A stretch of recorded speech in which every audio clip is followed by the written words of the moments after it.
Hi friends, welcome to my channel Swadishta Santrupti. ನಾನು ಲಕ್ಷ್ಮೀ ಪ್ರಕಾಶ್. ಇವತ್ತು ಬಾರ್ಲೆ ಗಂಜಿ ಹೆಂಗೆ ಮಾಡೋದು ಅಂತ ನೋಡ್ಕೊಳ್ಳೋಣ. ಬೇಸಿಗೆ ಬಿಸಿ ಜಾಸ್ತಿ ಆಗ್ತಾಯಿದೆ. ನಮ್ಮ ದೇಹನ ಹೇಗೆ ತಂಪಾಗಿಟ್ಕೋಬೇಕು ಅಂತ ಯಾವಾಗಲೂ ಯೋಚನೆ ಮಾಡ್ತಾ ಇರ್ತೀವಿ.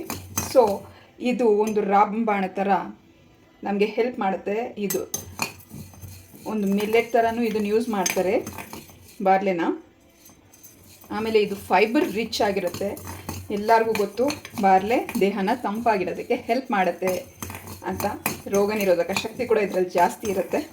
ಸೊ ಇಂಥದನ್ನೆಲ್ಲ ನಾವು ಆ್ಯಡ್ ಮಾಡಿಕೊಂಡ್ರೆ ಈ ಸಮ್ಮರ್ನ ಆರಾಮಾಗಿ ಕಳೆದು ಬಿಡ್ಬೋದು ಅಲ್ವಾ. ಮೊದಲಿಗೆ ನಾನು 100 ಗ್ರಾಮ್ ಅಷ್ಟು ಬಾರ್ಲೆ ತೊಗೊಂಡಿದ್ದೀನಿ. ಇದನ್ನು ನಾವು ಡ್ರೈ ರೋಸ್ಟ್ ಮಾಡ್ಕೋತಾ ಇದ್ದೀವಿ.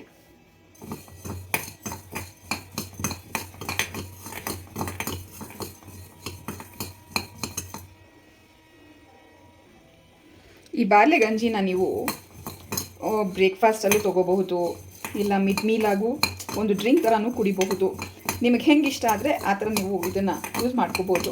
ವಾರಕ್ಕೆ 1-2-3 ಸರಿ ಇದು ಕುಡಿದ್ರೆ ಸಾಕು. ನಮ್ಮ ದೇಹ ತಂಪಾಗಿರುತ್ತೆ. ಇಲ್ಲ ಯಾವಾಗ ನಮ್ಮ ಬಾಡಿ ಹೀಟ್ ಆಗಿದೆ ಅನಿಸುತ್ತೆ ಆವಾಗ ಇದನ್ನು ಮಾಡ್ಕೊಂಡು ಕುಡಿದ್ರೂ ಸಾಕು. ಸೊ ಈ ಪ್ರೀಮಿಕ್ಸ್ ಅಂದರೆ ಬಾರ್ಲೆನ ನಾವು ಪೌಡ್ರ್ ಮಾಡಿ ಇಟ್ಕೊಂಡ್ಬಿಟ್ಟಿದ್ರೆ ನಾವು ಯಾವಾಗ ಬೇಕೋ ಆವಾಗ ಇನ್ಸ್ಟೆಂಟಾಗಿ ಮಾಡ್ಕೊಂಡು ಕುಡಿಬೋದು ಅಲ್ವಾ. ಇದಾಗಿದೆ, ಈಗ ಘಮ್ ಅಂತ ಸ್ಮೆಲ್ ಬರ್ತಾ ಇದೆ. ಸೊ ಇದನ್ನು ಈಗ ನಾವು ತಣ್ಣಗಾಗೋದಕ್ಕೆ ಬಿಡೋಣ. ತಣ್ಣಗಾದ್ಮೇಲೆ ಇದನ್ನು ಪೌಡರ್ ಮಾಡ್ಕೊಳ್ಳೋಣ, ಫೈನ್ ಪೌಡರ್ ಮಾಡ್ಕೊಳ್ಳೋಣ. 1 ಸ್ಪೂನಷ್ಟು ಬಾರ್ಲೆ ಪೌಡರ್ನ ಇದನ್ನು ಫೈನಾಗಿ ಪೇಸ್ಟ್ ಮಾಡ್ಕೊಂಡಿದ್ದೀನಿ. ಇದನ್ನು ಹಾಕ್ಕೋತಾ ಇದ್ದೀನಿ. ನಿಮಗೆ ನಿಮ್ಮನೇದು ಎಷ್ಟು ಜನಕ್ಕೆ ಬೇಕು ಅಂತ ನೋಡಿಕೊಂಡು ಅದಕ್ಕೆ ಕರೆಕ್ಟಾಗಿ ಇದನ್ನು ಮಿಕ್ಸ್ ಮಾಡ್ಕೋಬೇಕಾಗತ್ತೆ. ನಾನಿವಾಗ ಒಬ್ಬರಿಗೆ ಮಾಡ್ತಾ ಇರೋದು. ನೀರು 1/4 ಗ್ಲಾಸ್ ಅಷ್ಟು ತೊಗೊಂಡಿದ್ದೀನಿ. ಇದು ಲಂಪ್ಸ್ ಬರದೇ ಇರೋ ಥರ ಮಿಕ್ಸ್ ಮಾಡ್ಕೋಬೇಕು.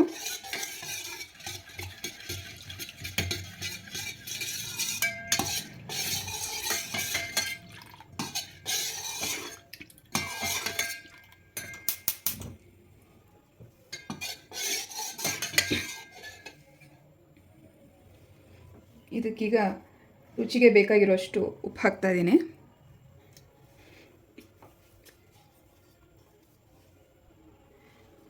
ಸ್ವಲ್ಪ ಶುಂಠಿನ ತುರಿದು ಹಾಕ್ತಾ ಇದ್ದೀನಿ ಟೇಸ್ಟಿಗೆ.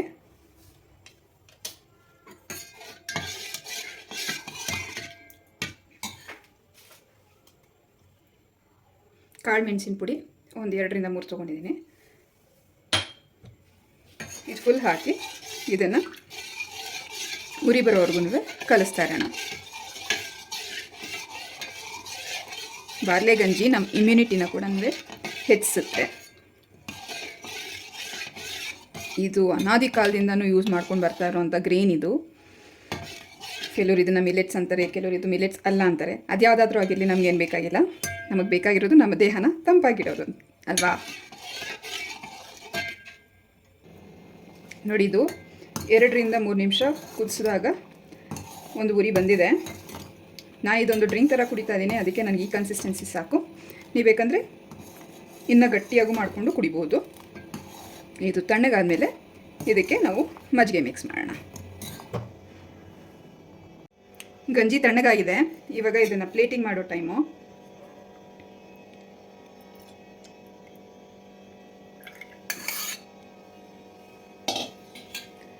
ಈಗ ಇದಕ್ಕೆ ನಾನು 1 ಸೌಟಷ್ಟು ಮಜ್ಜಿಗೆನ ಹಾಕ್ತಾಯಿದ್ದೀನಿ. ನೀವು ಮಜ್ಜಿಗೆ, ಮೊಸರು ಏನು ಬೇಕಾದರೂ ಹಾಕ್ಕೋಬೋದು. ನಿಮ್ಮ ಕನ್ಸಿಸ್ಟೆನ್ಸಿ ನಿಮ್ಮ ಇಷ್ಟ.